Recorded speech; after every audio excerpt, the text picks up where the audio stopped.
guys, this is not a job. This is a career, and you're literally handling the most expensive thing someone's ever going to buy and the biggest investment of their life. And it's where they're going to build a family and build a life. So you have to take it seriously. If you start looking at people like numbers on a spreadsheet, you're going to lose.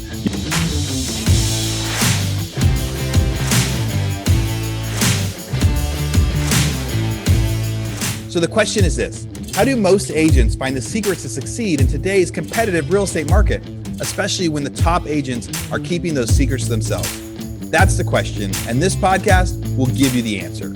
Hi, I'm Aaron Amuchastegui, and welcome to Real Estate Rockstars. Real Estate Rockstars, this is Aaron Amuchastegui coming to you for another episode. Today, I get to interview Taylor Tolbert. Taylor is from the Gray Realty Group out in Fairfax, Virginia. One of the cool things about Taylor is a longtime listener of the podcast. You know, that's one of the things that you guys know. I love to interview people that started their career listening to the podcast, have learned from the podcast, and now they get to come on and share the wealth and share some of the stuff that they're doing to be successful to help other people. And it's really cool to have them here. Taylor, how's it going, man? It's going great, Aaron. It's really good to be here. Like I said earlier, it's just completely surreal to hear your voice on the other side. It's hilarious. And yeah, longtime listener. I love the podcast. It's funny. I listened to that episode with your brother, Matt, and I loved it. And I actually reached out to him like I reach out to a lot of people on the podcast. And him and I have been really closely connected for months. And then when I realized that, oh, he's your brother, this opportunity came up, and it's been cool. And it's very surreal to be here. So I'm very excited to talk to you today. Yeah. And like I told you at the beginning, there's going to be people that reach out to you after the show. I want to encourage listeners when we're saying that, like everybody that's on the podcast, they mean it. Right. So everybody that comes on here is on here to give. There's nothing that they can really get from the podcast of coming on here. They're coming on to teach you, to give back some of the stuff they went. We all believe that there is an abundance mindset, that there is enough to go around, that we can share our biggest secrets with everybody on here and they can still be successful. And yeah, it was my brother had one of the times I was talking to him, he had talked about you, and he said, hey, one of the guys that reached out to me after the podcast, we actually talk a lot. We've actually, followed up a lot of different times about different things. And he said, you should think about getting him on the podcast. So it was a fun time. We got to reach back out. Super excited to hear about what you were going to be able to teach people today. So when did you get your license? So I got licensed at the end of February in 2020, right as the pandemic was being declared a pandemic and things were hitting the fan. That's when I got licensed. So it's been almost 15 months now of being in the business. All right. So 15 months. So right before the pandemic, you said and what was that like? So you got your license, you're super excited. And then all of a sudden March and April hit. Like, were you already with the brokerage? Like what was your first few months of real estate like? Yeah. So backing up a little bit, I was selling software for a big public company for a while, and I wasn't really loving it. So my wife had kind of put this birdie into my ear, even years prior, and was like, hey, real estate could be pretty cool. Funnily enough, she was a babysitter in the neighborhood where David Gray, the guy who runs my team, he lives. They had met, we'd kind of stayed in touch. And when I decided to quit that job and get into real estate in December of 19, those are the folks that I just reached out to right away. So I was fortunate in having that already lined up before I took my exam. I took the exam in January. It took forever to get my license issued because things were getting really slow at that point. But I had it all lined up, and I've been really happy with the team. Gray Realty Group's amazing, and my brokerage as well. So it's been a great start. And getting my license at the beginning of the pandemic, like I always speak to more seasoned agents because obviously I'm a little bit newer about what things were like before the pandemic and before the craziness. And this is all I know. So it's been a heck of a ride, that's for sure. Yeah. All you know is that there's this market where that you have to work really hard. That's really competitive, whether you're a buyer's agent or a seller's agent. Like if you're trying to get listings, it's tough to get listings because there aren't very many of them. And if you're a buyer's agent, you're bidding against other people all the time. So it's you came into this at a time where everybody has to work really hard. So if things ever get back to, I don't know, normal is the wrong word. I don't think it's going to go back to the way it was for quite a while. But if it ever goes back to resemble the world we used to have, you'll have an advantage over people because of how hard you've had to work this time. So 15 months in, when did you do your first deal that you received a commission on? So it took a few months. I got something under contract. It was 2 months into it, and then we closed in May. So it was about 3 months end to end from, very first day on the job to deal closed. And then it really started to pick up pretty quickly because I had spoken to people and they're like, listen, your first 3 to 6 months, you really need to start planting those seeds. And then in the next 6 months, they're really going to start to bloom. So first deal, 2 months to get under contract, and then we closed. And then it's been pretty consistent ever since. How did you get that first deal?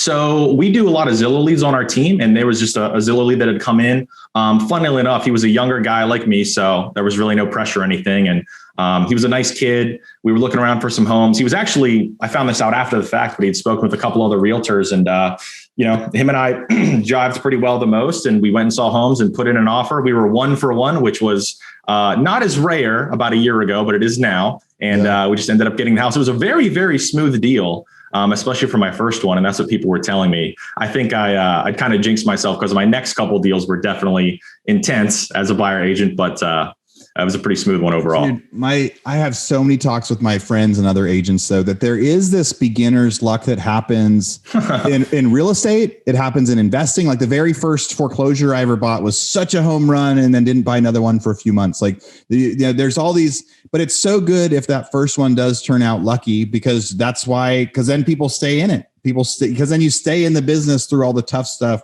as the other ones aren't there. And I think the reason a lot of people don't stick with it is they don't have the beginner's luck on the first. It's really hard to get that first deal.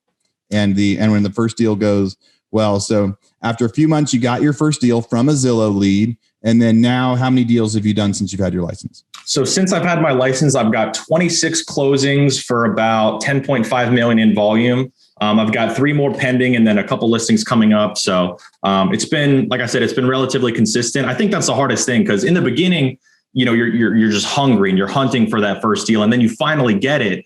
And I told my wife, I'm like, okay, if I can do this one time, I can definitely do this again, and then again, and then again. And then you start to get that reputation built. You get some deals under your belt. Confidence really starts to grow. And then you realize and start thinking, okay, how can I scale this and really take it to a different level where you're no longer that newer agent scrambling, but trying to become a seasoned veteran. And obviously that takes a lot of time, but I think having that mindset coming out of the gate and just continuously learning throughout the whole process, I think that really goes a long way with setting you up for the future. Yeah. Yeah. What a cool example. And you started at the beginning that you started planting the seeds right away, that in 6 months it's going to, then it really starts to build up.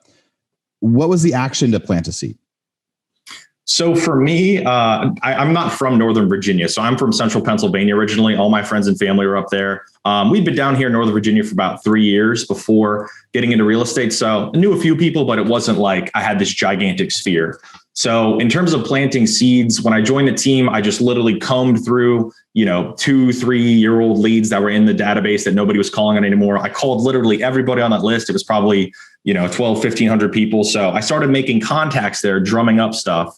And then every Saturday and Sunday, I would try to go host an open house. Obviously, in the very beginning, I couldn't because everything was shut down when the pandemic hit. But a few months into it, started doing open houses, been staying in touch with a lot of people through that. Finally closed a few of those deals somewhat recently. And my efficiency is increasing too. So when I meet somebody, I'm much more likely to convert that now than before. But tons of phone calls, just staying in contact with people, creating relationships, and trying to really create that sphere that I didn't have getting into this, so that long term I can see some results come from that without having to, prospect too much or go for new stuff. But in the beginning, for me, it's just been all about prospecting and trying to build relationships and establish myself.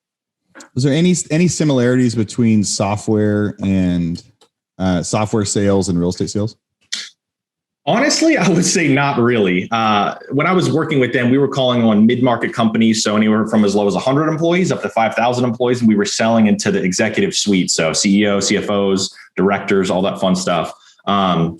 And it was a pretty hard sale, right? Like the company that I worked for they were really emphasizing, professional sales skills and business to business type things, and, having to push for the close and influence a lot. Whereas in real estate, I really don't feel that it's the same way at all. I mean, yeah, I take a prospecting first approach, which is what I learned over there. But in real estate, for me, at least, I feel that the sale is in the very beginning when you're trying to get that listing or trying to show a buyer that you could be their realtor. But I think once you get past that first step, it's a lot more consultative because people want to buy homes. People love homes. It's such an emotional journey, and it's really fun. I like to make it fun with people. I enjoy being in houses and showing people houses. So this is a lot more enjoyable for both sides. And there's a lot less quote unquote salesy stuff going on. It's really just as cliche as it is, truly helping people get what they want. Yeah. I know you had said that you like the low pressure approach and then emphasizing like client needs. Do you have any examples of where pushing for client needs over the last year helped get a deal or helped keep a client? Yeah. I mean, I've had plenty of deals where, like we're looking at a home, they're kind of on the fence about it. And maybe we'd put in a couple offers before and didn't get them. And it's, we're at a house at that moment and they're like, yeah, we could maybe make this work. There's no offers on it. I'm like, guys, like, I understand that maybe we could get this one, but you told me that, you have a dog or you're going to get a dog or, you're going to expand your family. This house just doesn't do it. So instead of saying, oh, you know what, they want this house, let's push for it. It's like, guys, let's take a step back. Remember what we're here to do. Remember what you need. And let's keep looking if we need to. Right now, of course, there are times when if they find something that they absolutely want and they need, sure, you need to push them a little bit and be like, guys, this is the opportunity that you have. Here's what you need to do to win the home, take it or leave it. But I think for the most part, it's just about really stepping back, keeping their needs in mind and looking at that client, not as a paycheck today, but a client for life. So if you take care of somebody the right way the first time, they're going to give you a great review and they're going to refer you and they're going to do business with you again. And that's the approach I've been trying to take time and time again. Dude, what a perfect example right there. You're saying at the very beginning, they tell you, this is what I want. And then emotion comes in. It's a buyer's friendly. It's tough to get a house. And they start to feel like, no, I need a house no matter what now. So they're like, Taylor, we'll buy this one. And you're like, wait, this is not what you said you wanted. Let me help you. Let me do my job. Let me help you get what you wanted. And so and it is playing that long, because if you just get them something they don't want, then a year from now, 2 years from now, 10 years from now, they're not calling Taylor, or they're not telling their friend to call Taylor, because they're like, we actually regret buying a house. But you help them buy the right one. So then they're like, Taylor helped us get the right one. And then, as it grows into different things, or being able to tell them, hey, this is exactly what you wanted. You told me ahead of time you wanted this. This is it. You love it. If it's price or whatever else, you say, if this is the one that you want, here's what we have to do. Here's what our offer has to be. Here's what it has to look like, continues, whatever else. Real Estate Rockstars, this is a commercial break from our biggest podcast sponsor we have right now, Rent Ready. It can be fun getting a new real estate deal, but it can be tough managing your properties after the fact, especially if you're long distance investing or trying to manage multiple properties by yourself. That's why we're here to tell you about Rent Ready. Rent Ready is a property management software that not only makes it easier to manage all your real estate deals from one platform, but they also have the best customer service support in the biz. They're an all-in-one app that lets you easily manage properties, collect rent, list units, screen tenants, sign leases, all from your phone or computer. Imagine all of your real estate doors right in your pocket. How awesome is that? The best part is it's so affordable, one flat price for everything. Unlimited properties, tenants, and support with a real live human. And I have to add in there, that's a new business model that not a lot of people are doing. There's like this freemium model where people say, hey, you can try this, but as soon as you grow, it's going to cost you a lot of money. Or they kind of punish you when you get too many emails on your list or too many comments. They aren't going to punish you when you grow. They're not going to charge you more when you get 10, 20, 30 rentals. They're going to charge you the same when you have 2 or 3 as they will when you have 50 or 60. So you have a nice fixed cost, all software, all in one place. Check it out, Rent Ready, RENTREDI.com. And if that's not enough, Rent Ready is giving our listeners a special code you can use to get a whole year of Rent Ready for just $54. Use code ROCKSTAR50, that's Rockstar 50, and sign up for Rent Ready's annual plan at RentReady.com. Again, RENTREDI.com with code Rockstar50 to get Rent Ready for only $54. What's like your number one way to get an offer accepted this year? Cause I'm assuming you're mostly a buyer's agent. Have you done any listings or have you done all buyer's agent stuff? I've done mostly buyers. I think out of the 26 closed, 4 have been listings. So that's 22 buys. So pretty heavily buyer side right now. And I think in this area, that's pretty normal because you got to get your feet wet, get that reputation established. But yeah, it's mostly buyers. What I like to do differently, I would say if it was the number one thing that I do, that it's so simple, but I just find that other people don't do it. I really, really like to reach out to those listing agents on those properties and communicate professionally and build a lot of rapport. There's obviously a lot more to it than that, but I think when I call them, I establish that my clients are, very serious, financially sound, and I'm trying to pull as much information as I can without being pushy, right? It's like, okay, how many offers do we have? What price are we at right now? What can you tell me? What can't you tell me? What do you think it'll appraise for is a great question, because that kind of sets the stage. It's like, hey, I know you did a full CMA when you got this listing. How do you feel about appraisal? Did you price it low or did you price it high? And again, I'm always going to do my due diligence as well and run the comps myself. But I think seeing what they're thinking about that is going to help me make an offer that's going to be in line with what they think they're going to get. And I know that was kind of a roundabout answer, but I really think communicating with listing agents and doing your homework is the best way to do it. And obviously you need to be professional about it. You need to run your comps. You need to know the numbers. You need to know everything. But I do think reaching out to listing agents is an X factor that a lot of people don't do. When I had some listings, people just sent me an offer, didn't call me, nothing. And those people don't typically win on the listing. So that's definitely something that I would tell a lot of new agents that, hey, always be communicative with the listing agent. I love the question too of what do you think it'll appraise for? We do that on the investor side when people reach out to us and say, hey, I want you to buy my house. Right. So we try to do a lot of leads to buy directly, from people knowing that we're going to fix it. We're going to hire an agent. We're going to sell the house. And so the way that you ask them what they think it's worth without, how much they want compared to that is, hey, what do you think it'll appraise for? What do you think everyone else is going to say it's worth? Because if you say, what do you want for it? That's a much different question than what do you think it'll appraise for? But it is a way to get closer to at least where they think the value is. So, yeah. So looking into 2021, I guess we're halfway done with the year now. What do you think? Crazy. Crazy. What do you think the number one way to succeed for the rest of the year is going to be? If you were going to give someone advice, I guess the world's changing every week right now, but what's it like in Virginia? I guess before asking you how you're going to succeed, what's the market like? What's the life like out there? Is the world open? Are restaurants open? Is it halfway? Northern Virginia, it's a great place to be. I love it. In terms of the pandemic, Northern Virginia was one of the areas, and Virginia as a whole, where people took the pandemic really seriously. So things were very slow for the first couple of months, but everybody around here seemed to be wearing their masks. And I don't know if that was the direct reason or whatever it was, but everybody had adhered to the protocols, and everything was slow, right? Restaurants were about 50%, but now we're seeing a lot of people start to open 100%. A lot of the big corporations, and especially here locally in Virginia, they're not requiring masks. So things are definitely picking up, but I think we're very fortunate in the fact that when the pandemic did hit, Virginia was one of the states that didn't shut down real estate. We were deemed essential from the very beginning. Like I said, I'm from Pennsylvania, and they couldn't even do real estate at all for almost a month and a half, maybe 2 months. So from a real estate standpoint, it was a good place to be. In terms of the real estate landscape, it's, just like every single other person that comes on this podcast, it's crazy here. The market's crazy. If it's a well-priced, well-presented home, it's getting multiple offers, no doubt. On the first day, maybe the first couple of days, it will be gone, and it'll be gone on the first weekend always. So did you have to, I guess you said you started your real estate business in the middle of this, but did you have to do any pivots or hear about any pivots at the beginning when, even though real estate was deemed essential, was there any big shift you had to make or in a personal mindset like last year? I think for me, the biggest mindset coming into this, because I'd come from corporate sales in the past, my mindset was, okay, I'm just going to go into this expecting to never sell a home and never make any money, and just serve people the absolute best that I can.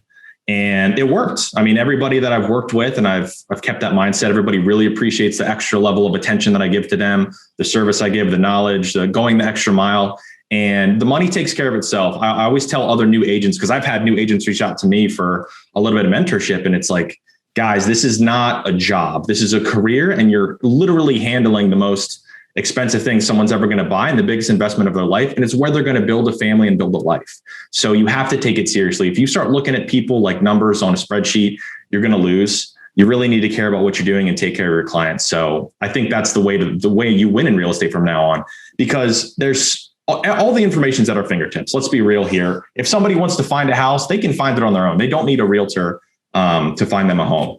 They can do that. They need a realtor who's going to take care of them, put their needs first, and be nice and professional about it, make it an enjoyable process. And I think just really going into it is not thinking about commissions at all. It's all about service and helping your clients. I think that's the way to win. Yeah, I like that. I mean, we said, if you ever on stage, what would your TED talk be? And set yourself apart was what you had said. And so is there anything more? It sounds like that was your explanation right there. Anything more to that?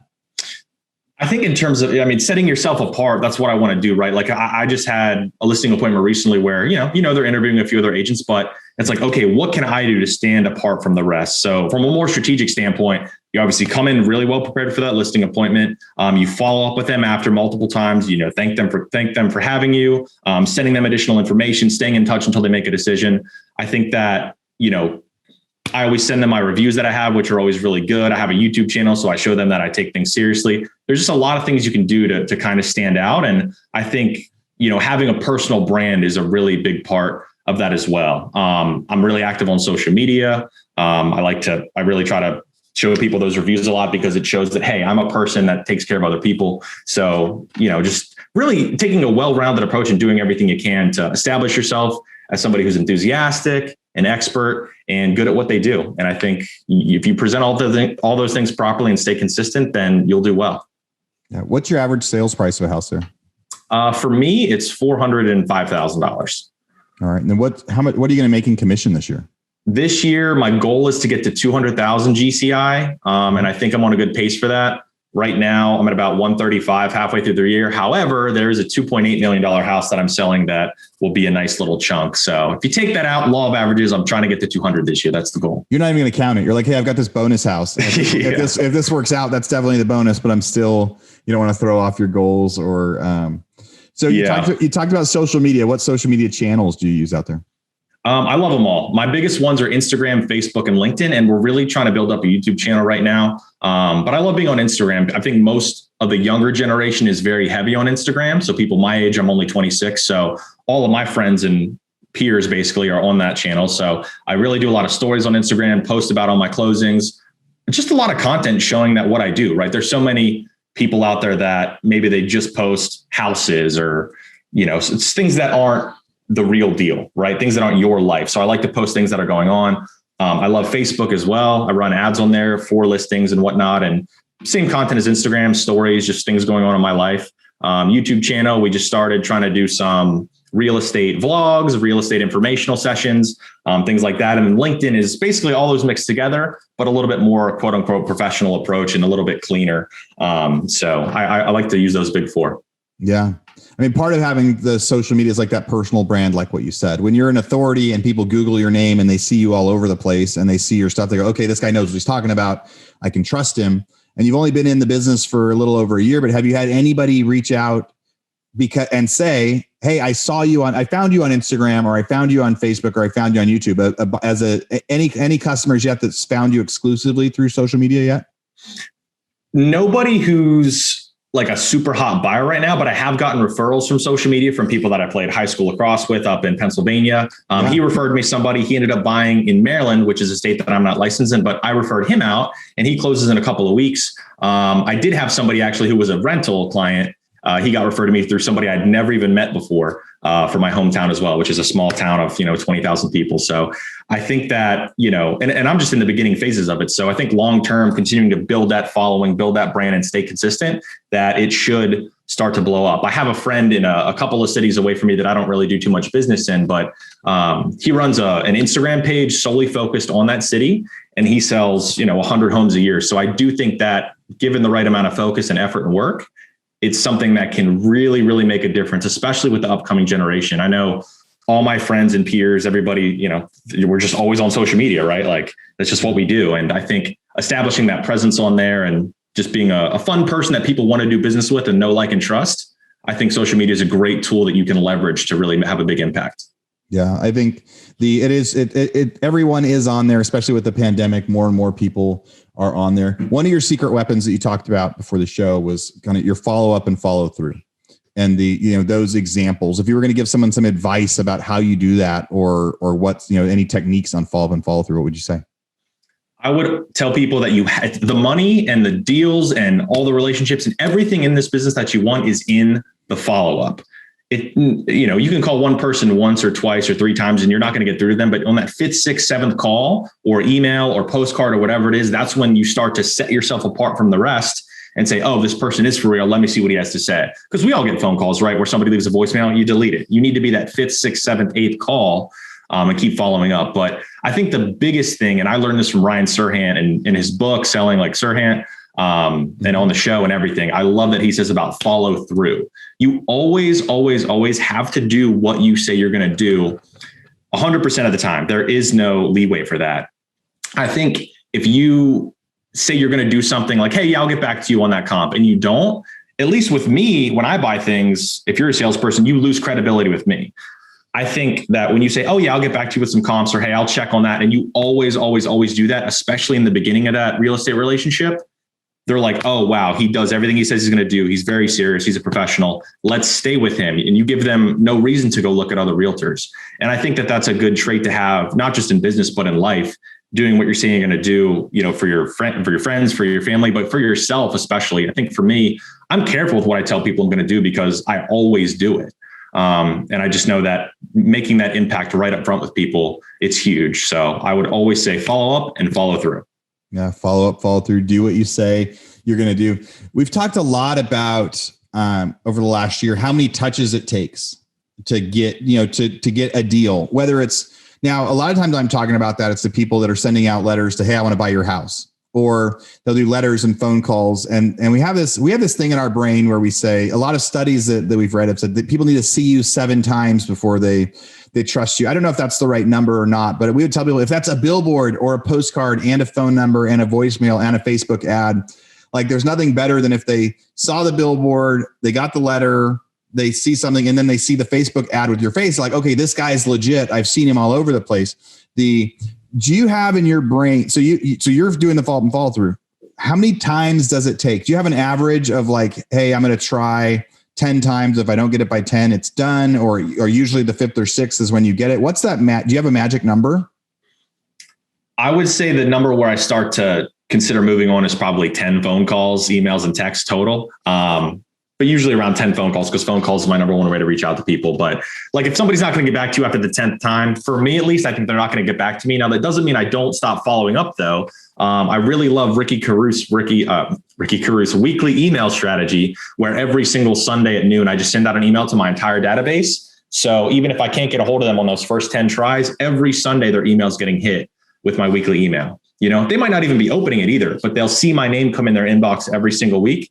And they'll say, there's Taylor again. He's still doing business. Oh, let me open this one. Oh, he's doing great, over and over again. So I think anytime somebody comes into my network, whether that's a lead, a referral, whatever, a past client, they always go on my weekly email once we're done. And I just keep them churning. So I'm never going away really, but that immediate urgent follow-up, I'll say probably around 10 outreaches directly from me is when I start to move on. But, I would say most of the success comes around that 4, 5, 6 mark, Yeah. Because just how it goes. I think you call them a few times and you don't make any contact, leave a couple of voicemails, whatever. But when you really start to break apart from the rest of the people who stop calling and you're still the only one hanging around, that's when you'll finally make contact.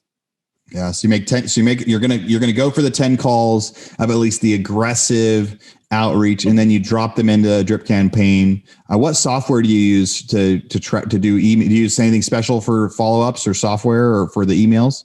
Yeah, I just use Constant Contact. It's only, I think, $70 a month for the weekly email that I have. And it takes me, 30 to 45 minutes. I wake up pretty early every Sunday, just knock it out right away, plan it throughout the week and just get it out. And I enjoy it throughout the whole week. I watch how many people open it and I try to break the records. But, it's just an easy way to speak with or to reach out to so many people every single week. And I'm really starting to see some of that circle back around for people who have seen me for a while, get some listings and get some action from it. So I love it.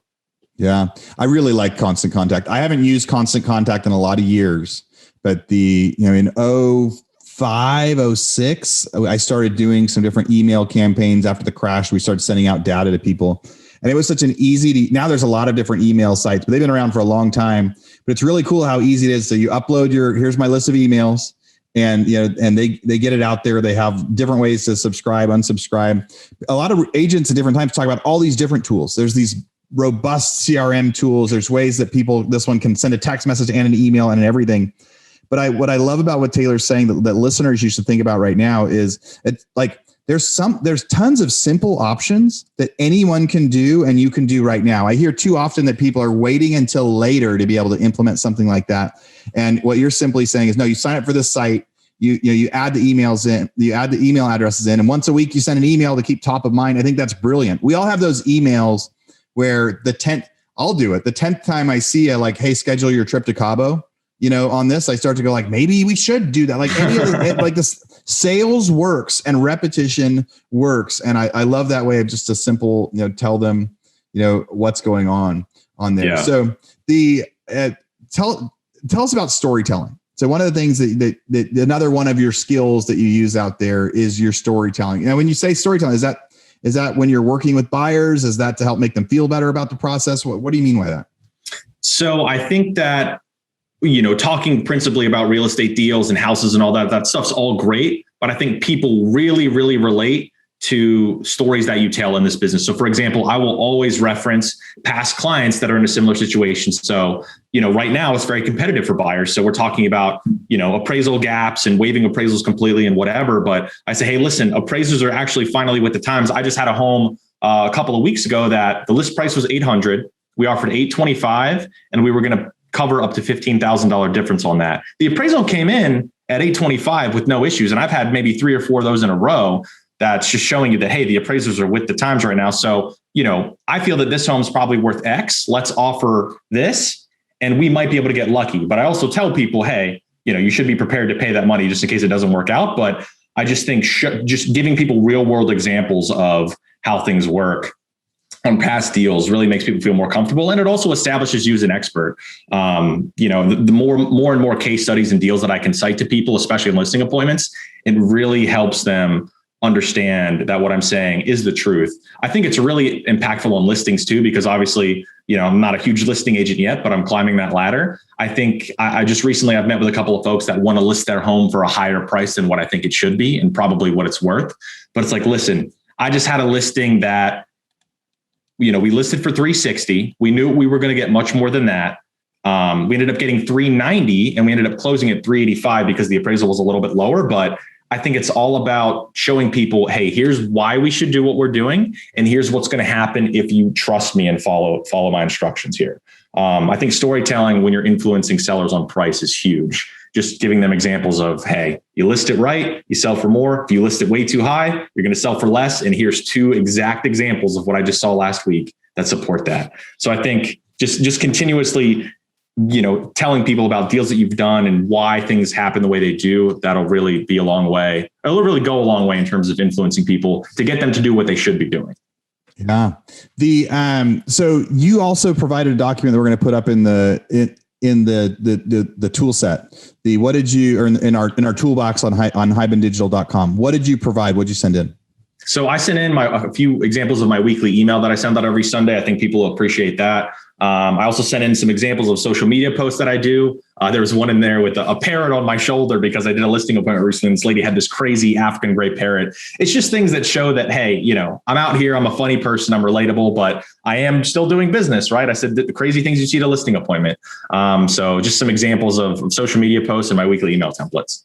Yeah, that is fun. I'm looking at all of your social media, and for listeners out there too, when Taylor first said, he's using Facebook, Instagram, LinkedIn, and YouTube, you should go find him on the different ones because every one of them has a different style, right? So you've got your Instagram and the Instagram pictures. It's the just sold sign. It's the being out there, showing you having fun. You've got some funny stuff in here. You've got some personal stuff in here. Exactly what I would expect to see on Instagram. In Facebook, you've got some more interactive stuff. You're showing people more about actually properties and client reviews and some of your fun experiences out there. LinkedIn, it's about, it looks like on there, you're trying to show who you are, create that authority.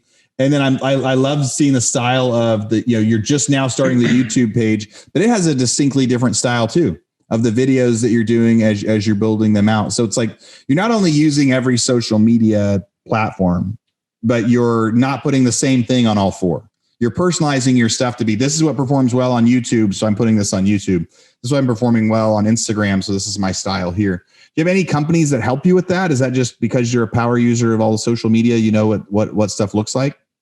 I currently don't. I just edit when I say all the YouTube videos, we have 3 videos right now, but working on those. But no, I just do everything myself. I've always had a pretty decent knack for social media. I felt growing up and in college, I'd always make these like ridiculous, funny posts before lacrosse games and on Facebook as well. And the captions were out of control. But I think it's really translated well to real estate because, you post a funny picture, a cool picture about what's going on, and you tell the story in the description. And people really connect with that material and they're really interested in seeing what you're going to post next and following your journey because, we're all in this together. And when people get into real estate, it's just such an industry that has I guess a little bit of a flair behind it. It's like, oh, he's a real estate agent. Like, that's pretty cool that people actually do that. So I think telling that story and showing success and also being a little bit goofy sometimes, it's really impactful for people, and people follow along and enjoy it.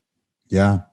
We're wrapping up here. There's so much awesome stuff that you've said in here. And I think your story of how successful you were able to be so quick by following these methods. It sounds like you study a whole lot. Like what's your favorite real estate book that you've learned from?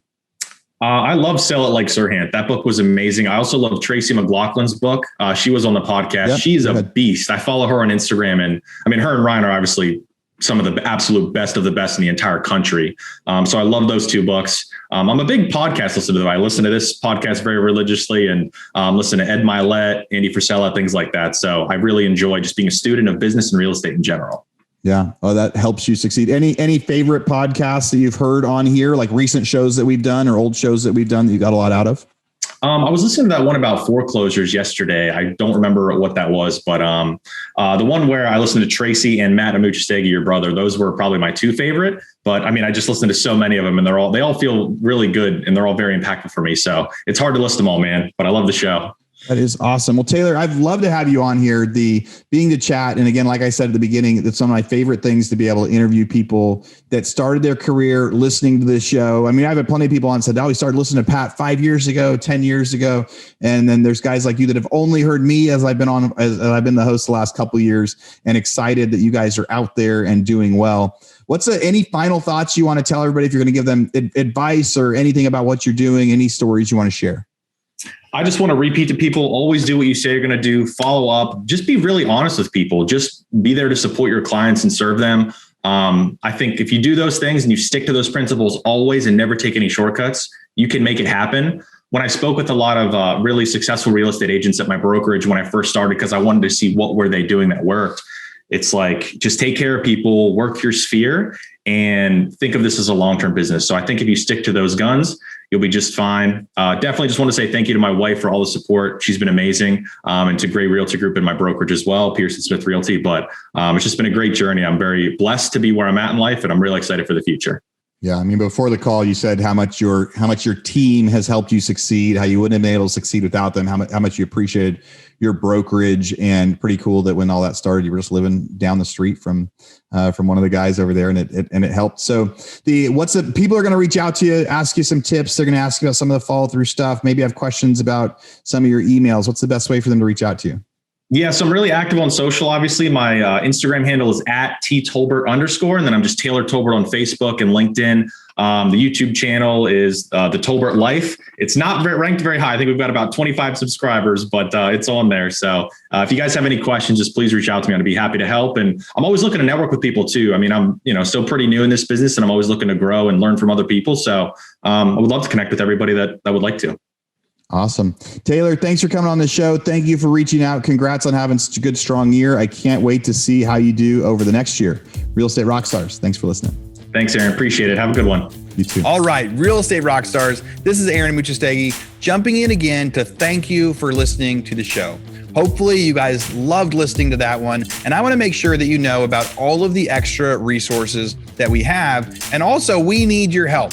They say podcasts are free. You get to listen to podcasts for free. But what is the cost of that podcast? I would say if I could beg you to pay anything for that podcast, I would say the cost of the podcast is going and giving a review.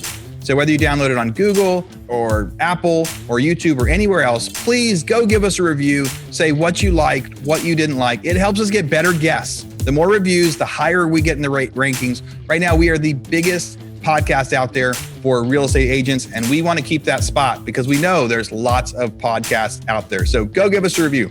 Also, be sure to go to hibandigital.com. If you liked any of the resources that those real estate agents talked about, we've got a huge video vault of those resources for free. Every penny that comes on the podcast that we interview, they give us something that helps them get their deals or helps them work with their clients, and we put that in the toolbox in our vault for you. So go to hibandigital.com and you can get it. If you're looking for real estate education, go to rebusuniversity.com. We have all sorts of courses in there to help agents succeed in real estate. How to get the listing, how to negotiate deals, how to become an investor, all sorts of different stuff. rebusuniversity.com. And if you want to chat with me, go find me on Instagram. And if you come find me on Instagram, you can send me messages. Tell me what you want to hear. Tell me what you liked, what you didn't like. We try to put a bunch of content out there too. You can find me in 2 different places. It's at rerockstars.com for our Real Estate Rockstars page, or at aaronamuchastegui.com for my personal Instagram page, where I can chat with you about all sorts of different things.